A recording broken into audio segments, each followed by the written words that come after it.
Bonsoir, Monseigneur. Bonsoir à notre belle assemblée.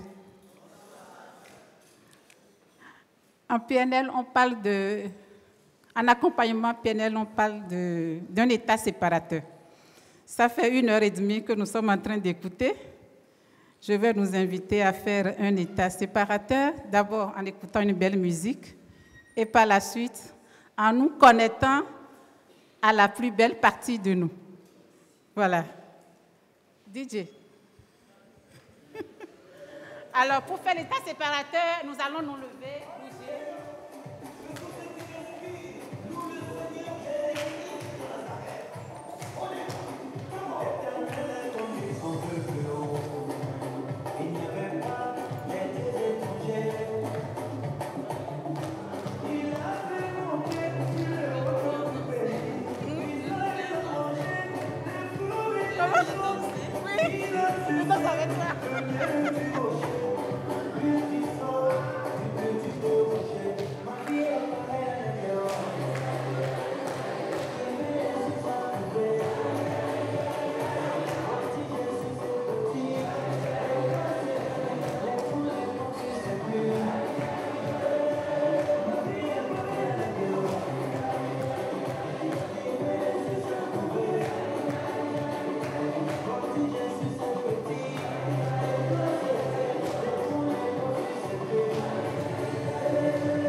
depuis ce matin, ce que j'ai entendu, ce que j'ai ressenti, ce que j'ai perçu, ce que j'ai vu, vous le convenez avec moi, il y a une cohérence, vraiment.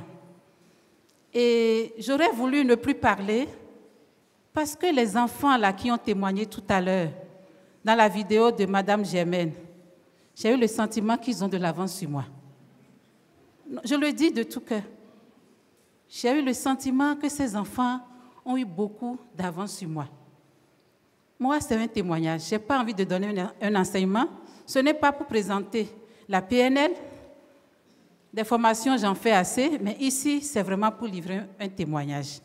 Et comme il faut projeter quelque chose, mes deux sœurs bleues, là, elles ont essayé de challenger mon test pour le mettre sous forme de présentation. Alors, il m'a été demandé, j'avais prévu de saluer, de remercier, pour avoir vu ces beaux visages de coach que j'ai côtoyés depuis 10 mois, 11 mois, 1 an, derrière les écrans. Figurez-vous, derrière les écrans, on a beaucoup sympathisé.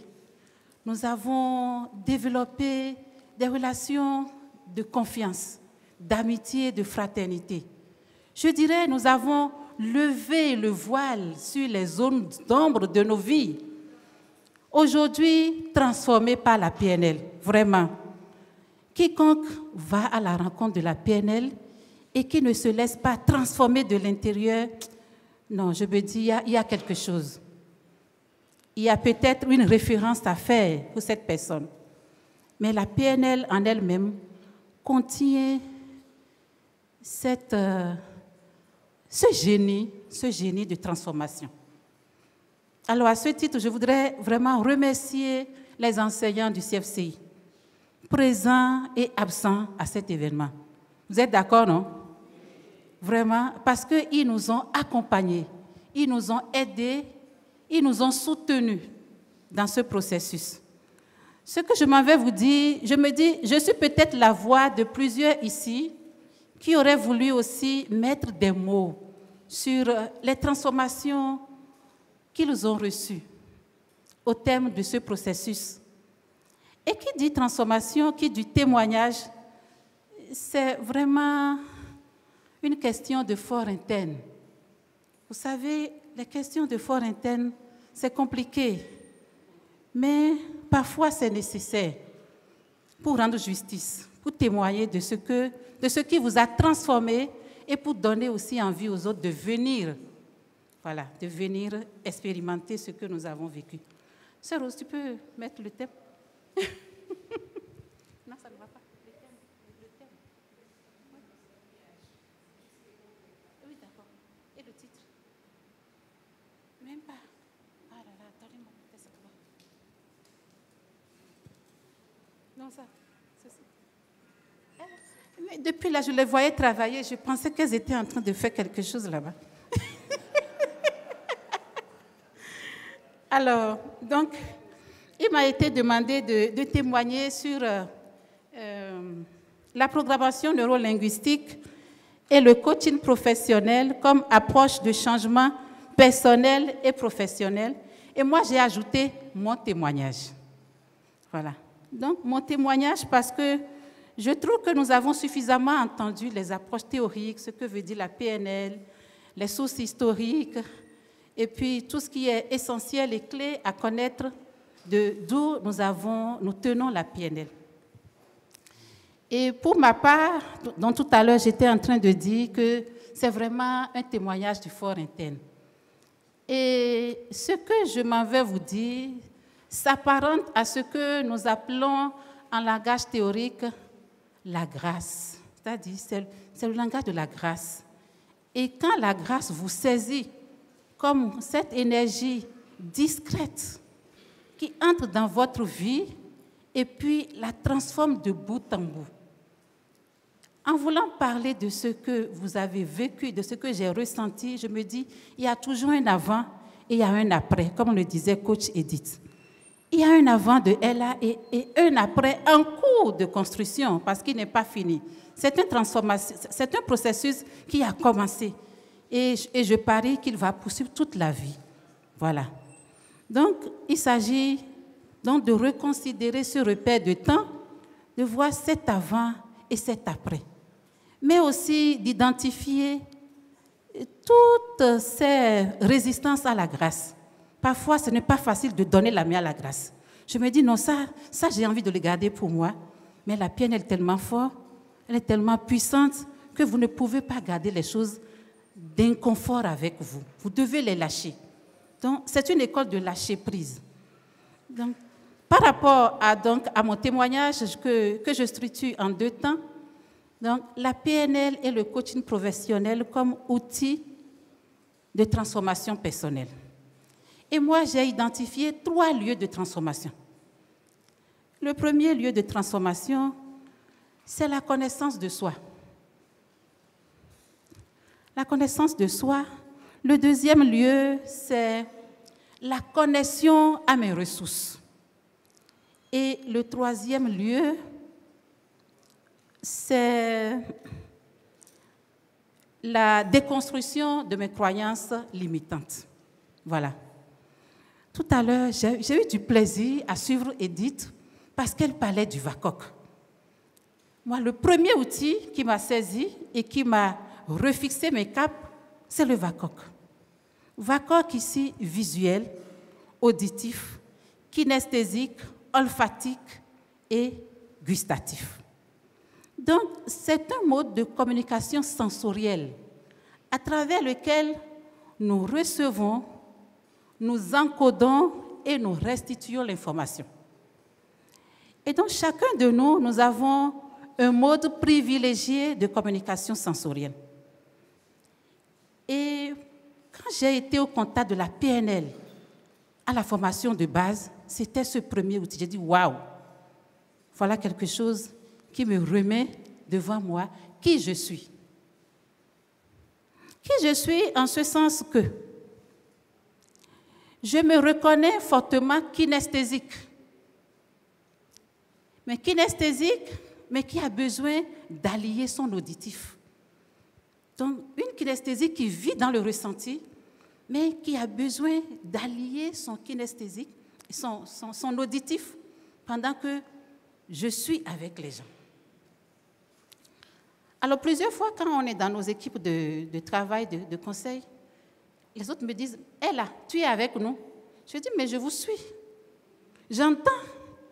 Allez-y. » Tu es avec nous? Je dis, « Mais je suis. Je vous suis. Allez-y. » Et de fait, je suis. Mais j'ai envie de faire autre chose pendant que j'écoute. Vraiment, j'ai envie d'articuler plusieurs choses à la fois pendant que je suis en train d'écouter. Sinon, je m'ennuie. Et il y a 1 an exactement, mais quand j'ai découvert cet outil, je dis, waouh, voilà mon problème. Parce que les autres, chaque fois, quand elles me demandent, tu es avec nous, ils ont besoin d'allier leur visuel à leur auditif. Et je dis, mais d'accord, mais en acceptant qui je suis à travers ce mode de communication sensorielle, j'ai commencé à donner raison aux autres, à leur permettre d'exister dans leur mode de communication. Et avançant dans ce processus, je ne vais pas m'étaler parce que plusieurs ont déjà parlé du VACOC, hein, mais moi, je mets vraiment le doigt sur ce que le VACOC m'a permis de faire. Je peux en dire long, parce que dès que j'ai découvert, à côté de toutes les autres approches de connaissance de soi, mais celle-ci, je dis, mais ça, c'est vraiment un. Je me connais, je me comprends, et j'autorise les autres aussi à vivre dans leur mode de communication sensorielle et à éviter les conflits. Et donc, avançant dans ce processus, j'ai compris un autre métaprogramme qui est lié à ce mode de communication sensorielle, qui est mon accès simultané au temps, par opposition à quelqu'un qui a un accès séquentiel au temps. Avoir un accès simultané au temps, c'est de pouvoir occuper le temps. C'est-à-dire, dans le temps, là, je dois dégager beaucoup de choses que j'ai fait au thème de la journée. Je ne peux pas rester là, dire, bon, je ne fais que ça, j'ai fait que ça. Non, ça ne me suffit pas. Ça ne me dit pas, ça ne dit pas qui je suis. Mais en même temps, ça agace les autres. Parce que j'ai commencé à comprendre toutes les expressions d'agacement qu'il m'arrive d'émettre vis-à-vis des autres. Et j'ai commencé à m'installer dans la bienveillance, dans l'amour inconditionnel et à les autoriser à vivre et à évoluer dans leur mode de communication sensorielle. Et en même temps que ce métaprogramme, cette connaissance de moi par ce canal visuel, je reçois toujours comme une injonction le premier présupposé de la PNL, que vous êtes censé maintenant savoir, c'est quoi? Quelqu'un peut bien me le dire? La carte n'est pas... La carte n'est pas... Reprenez s'il vous plaît. La carte n'est pas le territoire. Voilà. Alors, quand je commence par balader là, dans la manière de défendre mes certitudes, de dire c'est moi qui ai raison, mais c'est moi qui pense que c'est juste. Je me dis, mais non, ce n'est que ma carte. Maintenant, je me dis, ce n'est que ta carte, elle là, ce n'est que ta carte. Et ta carte, tu l'as forgée, tu l'as construite à partir de tous les filtres que Coach Edith nous a tout à l'heure expliqués. Des filtres éducationnels, des filtres familiaux et un ensemble d'éléments qui ont conditionné ma carte à moi. Donc, je me résume dans ce premier élément que j'ai évoqué, la connaissance de ma personne à travers le VACOC, à travers mon métaprogramme, mais également à travers l'injonction que constitue désormais pour moi le présupposé de la PNL, la carte n'est pas le territoire. Voilà. Donc, à ce niveau, je me dis, et j'en suis arrivée à dire, que les outils de la PNL nous réconcilient avec nous-mêmes, nous installent dans notre maison intérieure et nous établissent dans la gratitude, dans la paix. Parce que dès que vous avez commencé par vous connaître, vous arrêtez d'intenter un procès à vous-même. Et vous commencez à vous aimer, à vous apprécier, à vous remercier de coopérer à ce changement qui s'introduit à votre insu dans votre vie. Le deuxième élément, c'est la libération de mes croyances limitantes. Tout le monde l'a évoqué, n'est-ce pas? Vous l'avez entendu. Coach Désiré l'a dit, Coach Edith l'a dit, Madame Aseke l'a dit, tout le monde l'a dit. Les croyances, c'est vraiment la manière dont nous façonnons notre monde intérieur. C'est tout ce que nous avons construit et qui constitue pour nous une certitude absolue. Parfois même là, dans ces croyances, nous nous empêchons de grandir. Nous attribuons la réussite aux autres. Nous nous empêchons d'aller de l'avant. Parce que nous croyons que l'accès au succès n'est pas fait pour nous.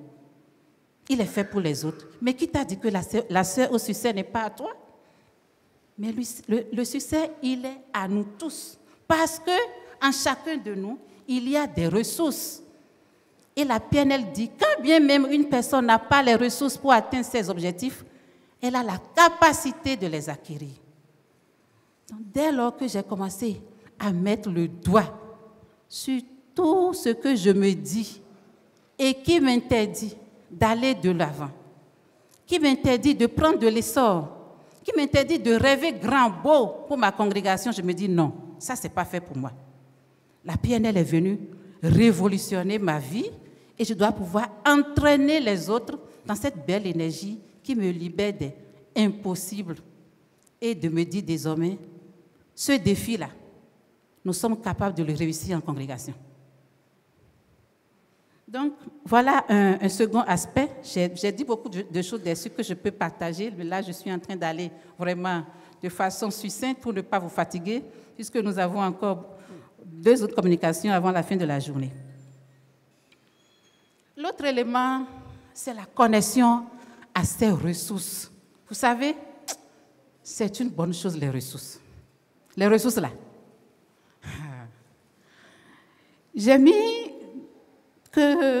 compris de façon inexorable que l'une des... disons que les ressources constituent l'épine dorsale de la PNL. La PNL, tout à l'heure je l'ai dit, l'un de ses présupposés nous dit toutes les ressources sont en nous. Mais c'est quoi une ressource? Une ressource, c'est un état interne. C'est un état interne que nous apprenons à activer. À activer, disons, une somme d'ingrédients que nous mettons en œuvre pour générer cette cristallisation d'état émotionnel intense. En face des situations, on se dit, mais je ne peux pas le faire, je n'ai pas la ressource qu'il faut, je n'ai pas confiance en moi. Je n'ai pas confiance en moi. Je suis incapable de me tenir devant une foule aussi importante pour m'exprimer. Mais non, tu as la ressource pour le faire. Parce qu'il t'est déjà arrivé par le passé d'exécuter ce en quoi tu te sens incapable aujourd'hui. Alors la PNL contient des outils pour nous accompagner à réactiver les ressources. Des techniques qu'on appelle l'ancrage, empilement d'encre, pour nous accompagner à aller chercher toutes les ressources dont nous avons besoin dans un temps T pour exécuter une activité dans un temps T. Alors, pour moi, depuis que j'ai commencé à introduire, à me laisser transformer par la PNL, je me dis, l'une des clés, c'est d'aller me connecter constamment à mes ressources. Parce que quand je me connecte là, je me sens bien. Je me sens alliée, je me sens en mesure de faire des bons. Voilà. Donc, ces trois éléments que je viens d'évoquer, j'en ai dit beaucoup, mais je suis en train d'aller vite.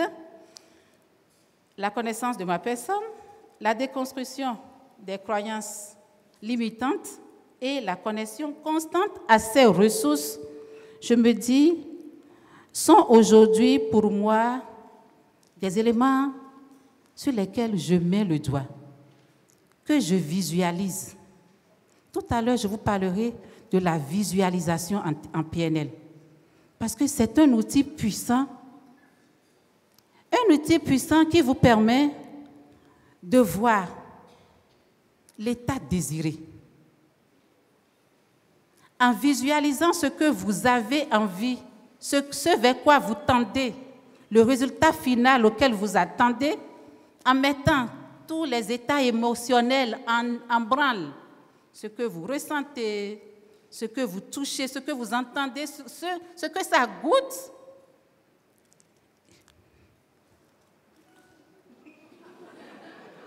C'est pas juste. Ce que ça goûte, vous êtes en mesure de vous en servir constamment. Alors, donc je passe au deuxième élément de ma communication. Quels sont les indicateurs que j'ai repérés et qui sont entrés en ligne de compte de mon changement au niveau professionnel? Tout à l'heure, on a dit que je suis ci, je suis ça. Je suis vraiment une servante. Je suis une servante sollicitée pour tout faire. Voilà. Donc, au sein d'un conseil, avec ma communauté, avec Faith and Practice, dans ma boutique, je me sens bien dans tous ces éléments-là. Alors, j'ai mis quelque chose sur le coaching. Je dis que c'est la noblesse d'un métier. Le coaching, je vous assure, la première fois que je me suis fait coacher par une professionnelle du CFCI, j'ai dit waouh! J'avais l'impression d'ouvrir, de donner assez à mon monde intérieur. C'est une laïque et moi je suis religieuse. Mais la manière dont elle a conduit l'accompagnement, je m'étais sentie vraiment bien dans ma peau.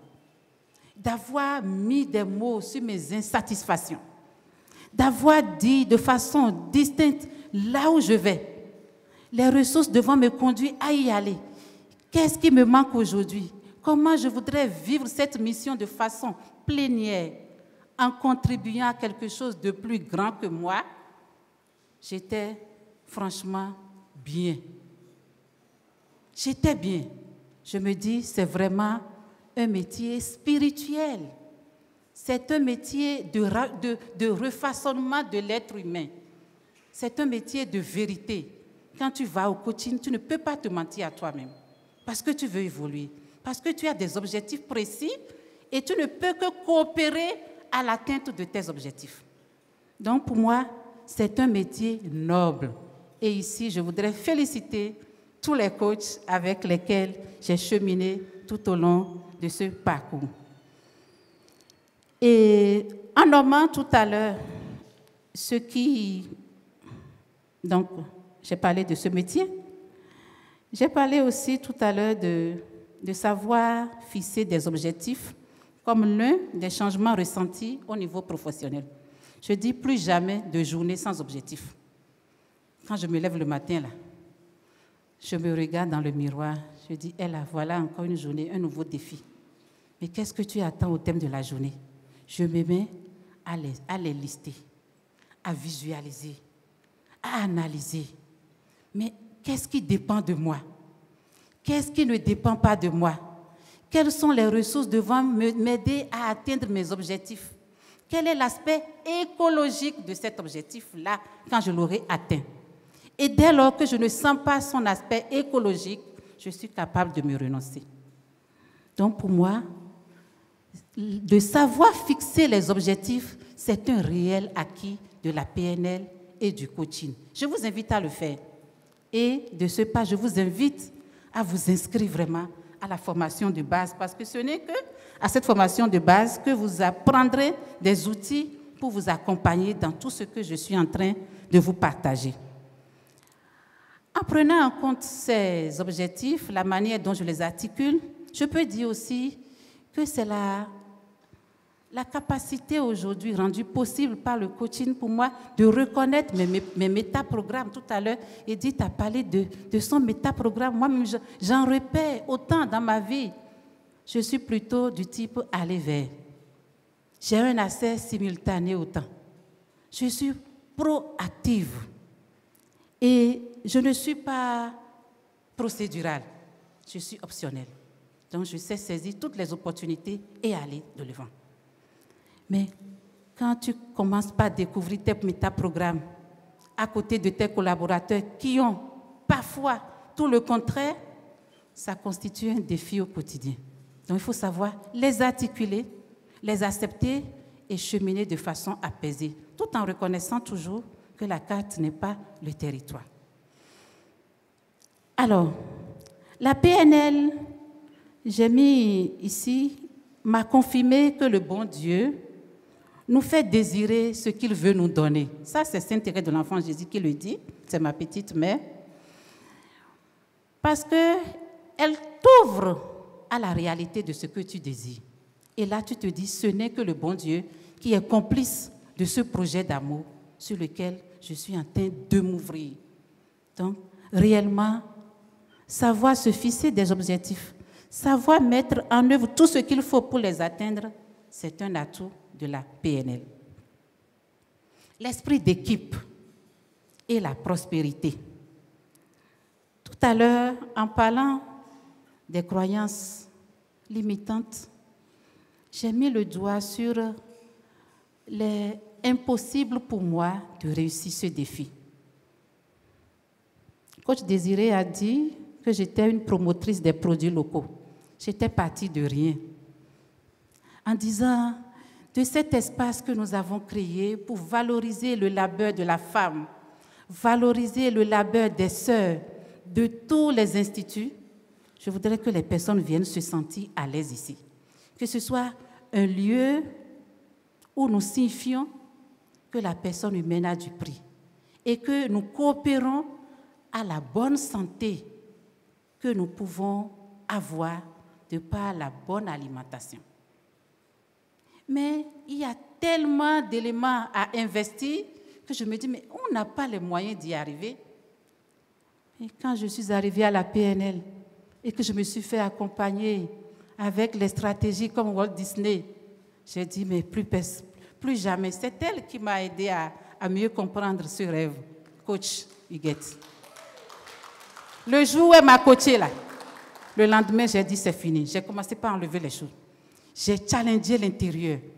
Je suis allée chercher des étagères. J'ai appelé des fournisseurs. Amenez-moi tel produit, amenez-moi tel produit. Et toutes les fois où les clients passent pour dire, ma soeur, mais tel produit-là, il est tellement efficace. Tel produit, il est tellement efficace. Est-ce qu'on pourrait avoir... C'est avec eux que j'ai compris la prospérité. J'ai compris que les sœurs aussi sont capables d'eux. Parce qu'il y a beaucoup de choses que nous mettons en dehors de la compétence des sœurs. Je me dis non. Mais ça, c'est une belle mission. Même étant ici, là, on m'appelle pour dire, sœur est là, est-ce que tu n'aurais pas un produit pour le diabète? Tu n'aurais pas un... Je dis, ah, mais ça, c'est une belle idée, je vais aller chercher. Rien que ça. Mais aussi en créant une saine émulation au sein des équipes. J'ai 6 personnes à ma charge par rapport à cette entreprise, mais depuis que je leur dis, mes filles là, j'ai besoin que vous soyez en cohésion. J'ai envie que vous développiez une belle énergie autour de ce que nous faisons. Que vous y croyiez et que vous mettiez tout votre amour, toute votre présence, toute votre attention. Moi, j'ai dit, j'ai déjà oublié. Mais elles là, elles m'ont cru. Et elles avancent parce que j'ai dit. Elle a dit, elle a dit. Mais en même temps, quand j'identifie des chaînes de malhonnêtes, des choses que par le passé, je vais mettre le feu tout de suite pour dire c'est fini. Tu sors d'ici? Non, je prends patience, j'écoute et je pardonne. Je me dis, mais celle-là, si tu la mets au dehors, là, qu'est-ce qu'elle deviendra? Alors qu'elle a déjà acquis beaucoup de compétences ici. Autant la restaurer dans sa dignité, autant lui remettre tout ce qu'elle a fait pour que vous puissiez continuer à cheminer. Et quand cette confiance mutuelle est ressentie, vécue, vous avez gagné. Donc, j'ai mis ça comme étant un acquis du coaching professionnel. Le dernier élément, c'est la communication sur des questions sensibles que la PNL et le coaching m'ont appris. Vous savez, dans les instituts, nous sommes souvent appelés à opérer des changements de fond. Même dans toute institution qui commence par connaître des difficultés de l'intérieur, qui fait ses analyses, voit ses opportunités, ses menaces, et voudrait aller de l'avant, redorer son image, corriger des incohérences, il faut faire des changements de taille. Et les changements de taille ne sont pas acceptés. Vous ressentez des résistances rigides au changement. Vous avez l'impression qu'il y en a qui sont tapissés dans l'ombre et qui n'ont pas envie de voir votre institution aller de l'avant. Mais avec la PNL, j'ai appris à communiquer. J'ai appris à communiquer parce qu'il faut dire le bien fondé de là où nous allons. Il faut visualiser là où nous allons, ce que ça peut constituer pour nous, les opportunités qui s'y cachent. Et progressivement, nous arrivons. Je n'ai pas voulu trop illustrer ici. Aujourd'hui, dans ma famille religieuse, nous avons créé des provinces. Ce qu'il y a 5 ans, on ne peut jamais imaginer. Se créer des provinces, c'est de dire, vous reconnaissez l'autorité et l'autonomie relative des structures que vous aurez mises en place pour faire avancer, mais en gardant la communion, en gardant l'attachement aux saines traditions qui ont bâti l'édifice de l'institution. Donc, avec la PNL et le coaching, j'ai coopéré à tous ces changements et aujourd'hui, je me sens alignée. Vraiment, je me sens alignée à mes valeurs et j'ai envie de ne plus continuer parce que j'en ai assez dit. Je vous remercie et je remercie tous les coachs qui sont là.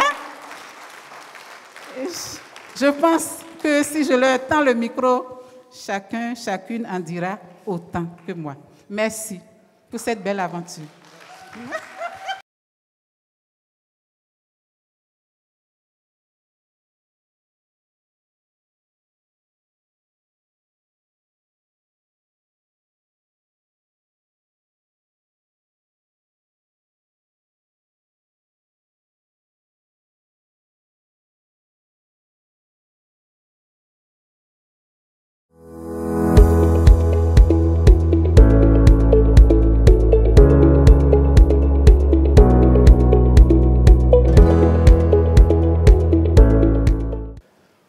mais je sens une grande cohérence dans les thématiques, si bien que j'ai compris que ma responsabilité, c'est aussi de défier ceux qui sont arrivés, parce que si coach Cyril a parlé de la PNL, si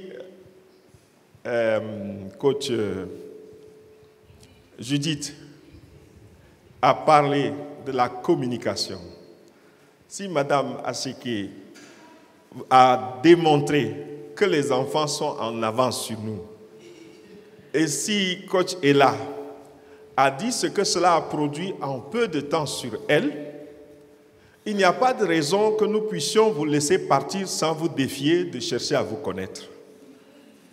Et je me sens très heureux d'être ici. Permettez-moi juste, je sais que je gère 15 minutes, de présenter d'abord, n'est-ce pas, cette opportunité d'être ici avec mon pasteur et sa femme. C'est mon pasteur qui est devenu mon technicien ici.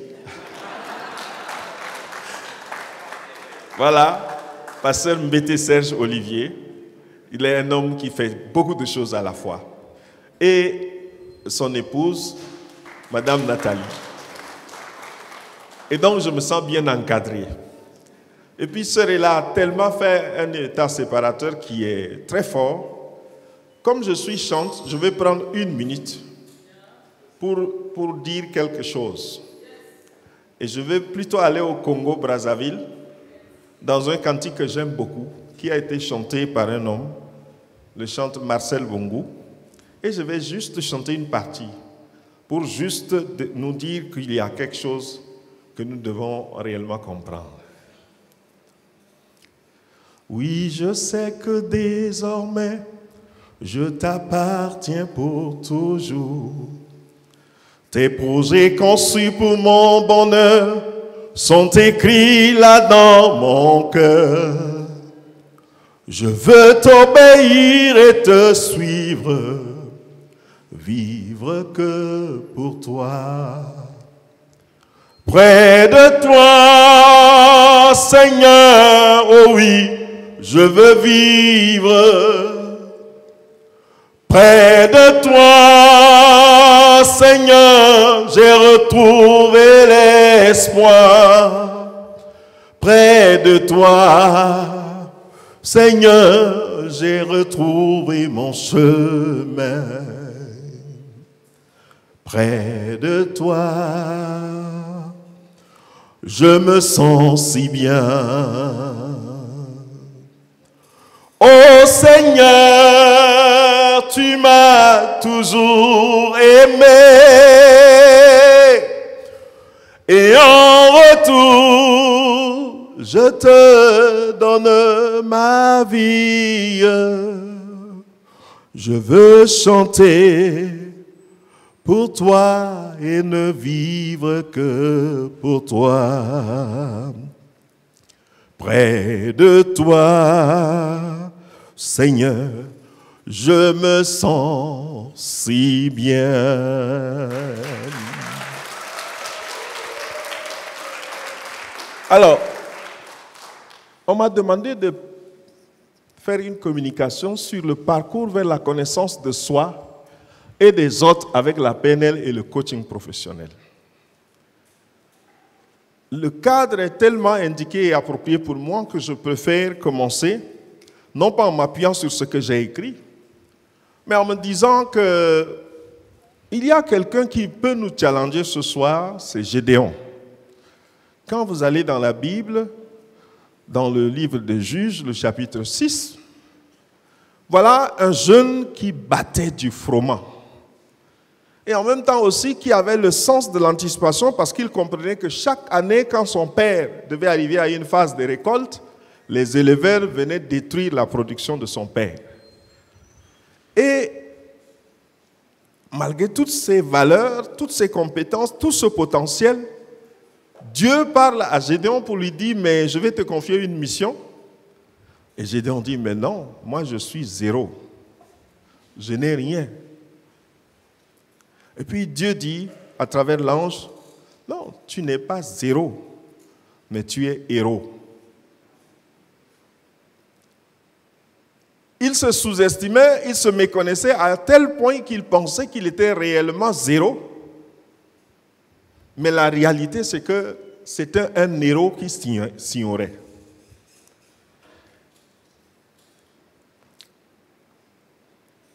Plusieurs d'entre nous s'ignorent. Plusieurs d'entre nous vivent au hasard. Bon, on attend que ce que Dieu va faire. Si ça marche, si ça nous sourit, si la vie nous sourit.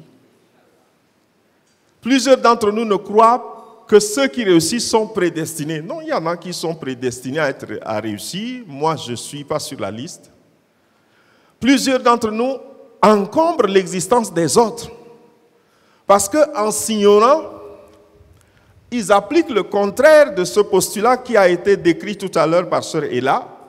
Pour eux, la carte, c'est le territoire. En fait, non, je vais réussir comme lui. Je vais être comme lui. Je crois que si je peux prendre ses secrets à lui, et si lui, je m'accroche à lui, s'il peut faire à ma place, et on part d'une démarche contraire. Au lieu de dire la carte n'est pas le territoire, ce que nous avons appris, pour plusieurs personnes, la carte, c'est le territoire. Plusieurs vivent comme des mineurs. D'abord, plusieurs d'entre nous ressemblent à des véhicules neufs sans carburant. Vous savez, si vous avez un bon véhicule, un V8, vous le mettez dans la course, c'est neuf, mais sans carburant.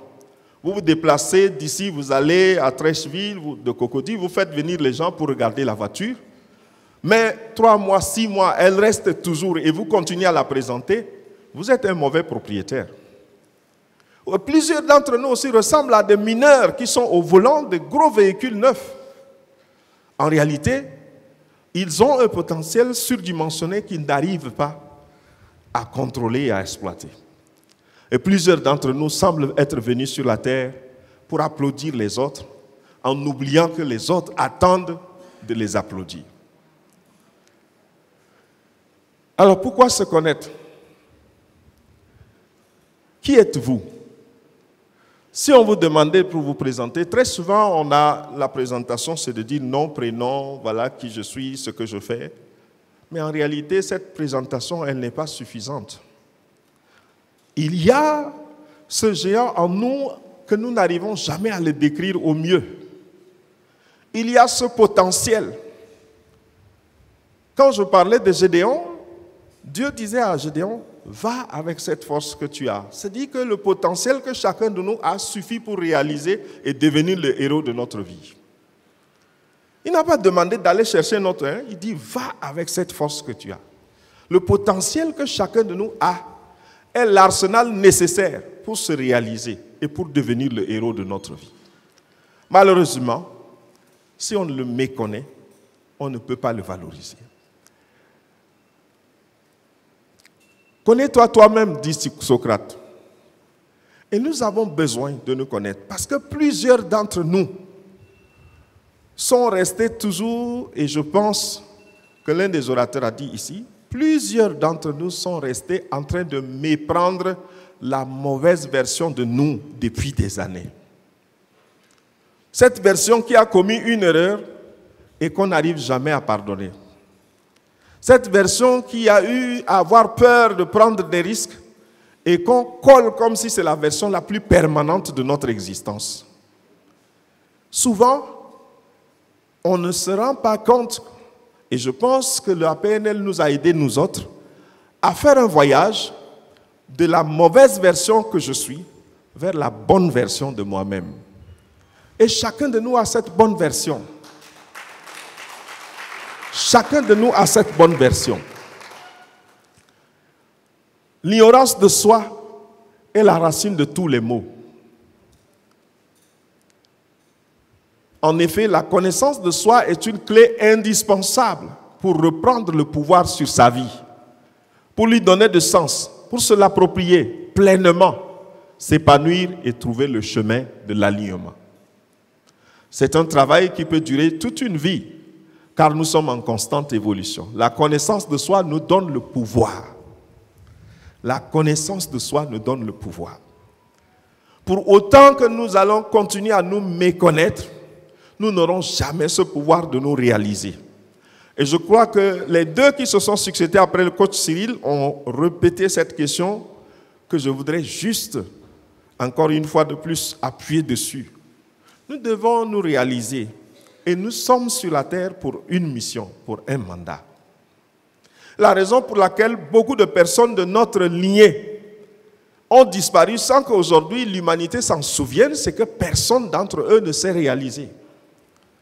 Mais si vous vous réalisez, il n'y a pas de raison qu'on ne puisse pas vous reconnaître. Et nous sommes là chacun pour se réaliser. Chacun a un couloir, chacun a un mandat, chacun a un défi pour se réaliser.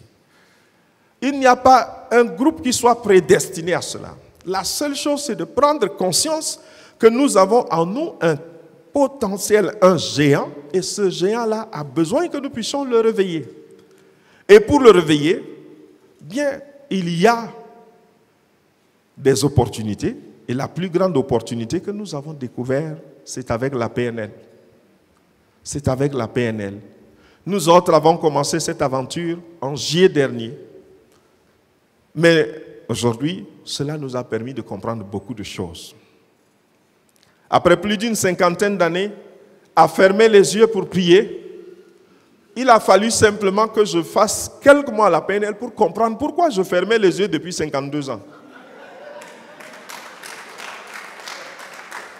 Ah oui, c'est vrai. Ça m'a permis de pouvoir m'interroger. Ça m'a permis de rentrer en moi-même et de découvrir qu'en réalité, j'ai les ressources de ce que je devrais faire. Mais souvent, j'ai comme l'impression que la ressource, elle est ailleurs.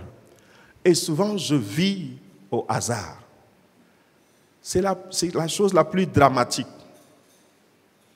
Parce que si vous pouvez faire cet exercice, vous savez, il a été dit que je suis formateur en leadership. En leadership, nous avons quelque chose que nous appelons les creusets.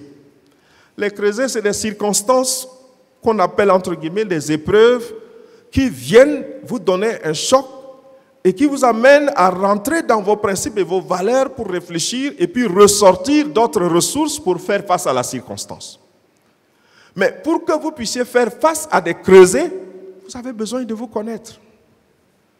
Parce que je me connais, je sais en assistant à une rencontre à quel moment je dois m'efforcer de ne pas parler ou de quitter la salle parce que sinon bientôt je risque de faire des grosses erreurs. Je risque de poser des actes qui seront irréparables. Mais on a besoin de se connaître. Et c'est très important. La ressource que nous avons en nous est importante.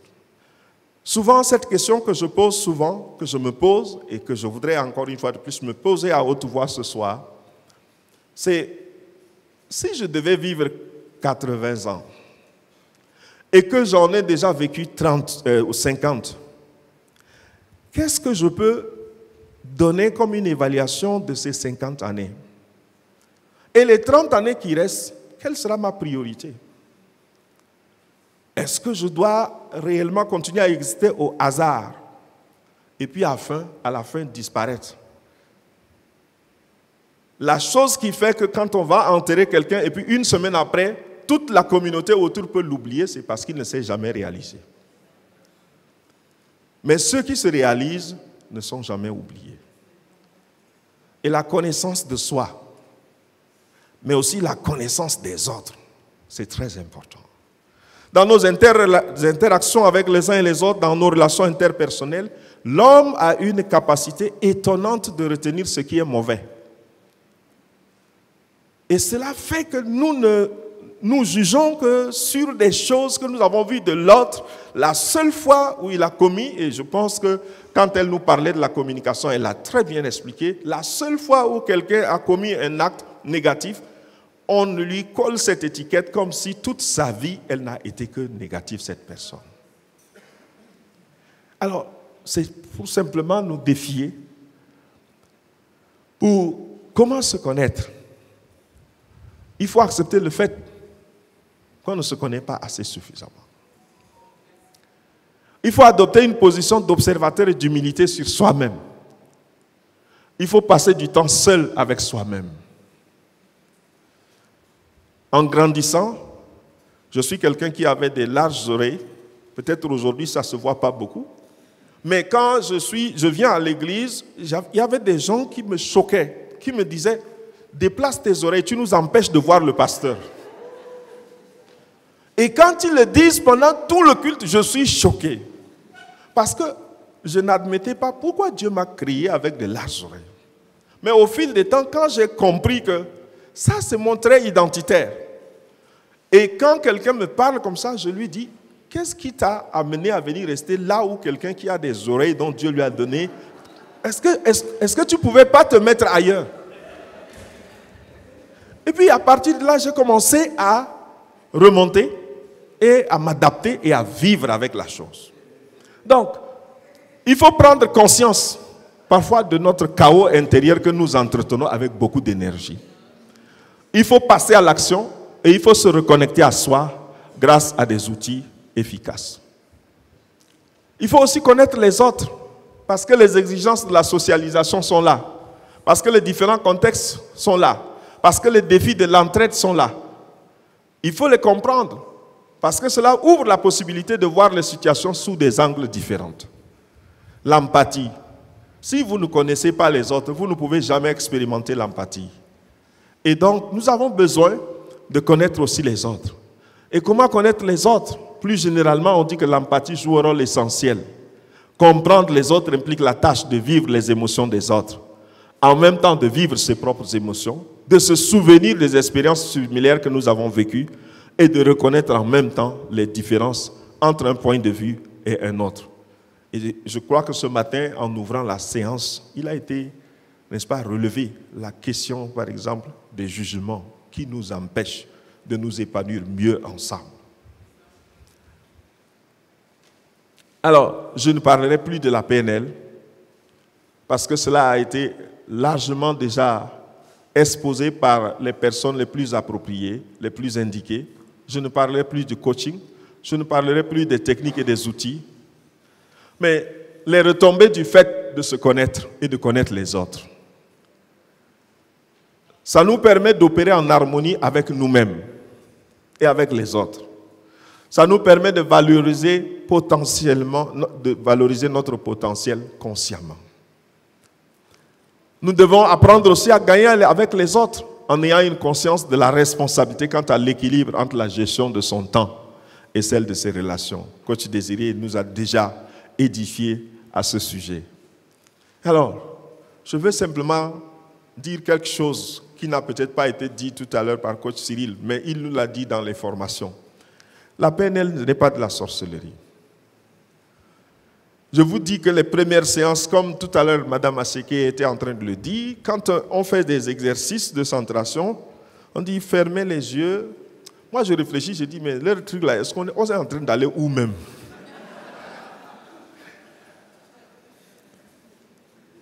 En bon africain, on réfléchit beaucoup. Et parfois, on réfléchit pour rien. Alors, je veux simplement... Le coaching n'est pas non plus de la prescription. Ça, c'est ce que nous avons appris. Les ressources sont en la personne qui exprime le besoin. Le succès dépend de vous, non du coach, ni de la PNL, qui ne donne que la méthode. Vous allez venir dans la PNL, vous allez vous inscrire, mais je crois que c'est vous qui êtes responsable du succès que cela va produire. Alors, pour conclure, je dirais simplement, pourquoi vis-tu sur la terre? Quel âge as-tu? Qu'as-tu fait de ta vie? Et si tu mourais aujourd'hui, quel héritage aurais-tu légué? En relation avec l'espérance de vie de ton pays, combien d'années espères-tu vivre encore? Pour le reste de tes années, quelles seront tes priorités? Connais-toi toi-même et vis en intelligence avec la société. La PNL, c'est magnifique. Je vous remercie.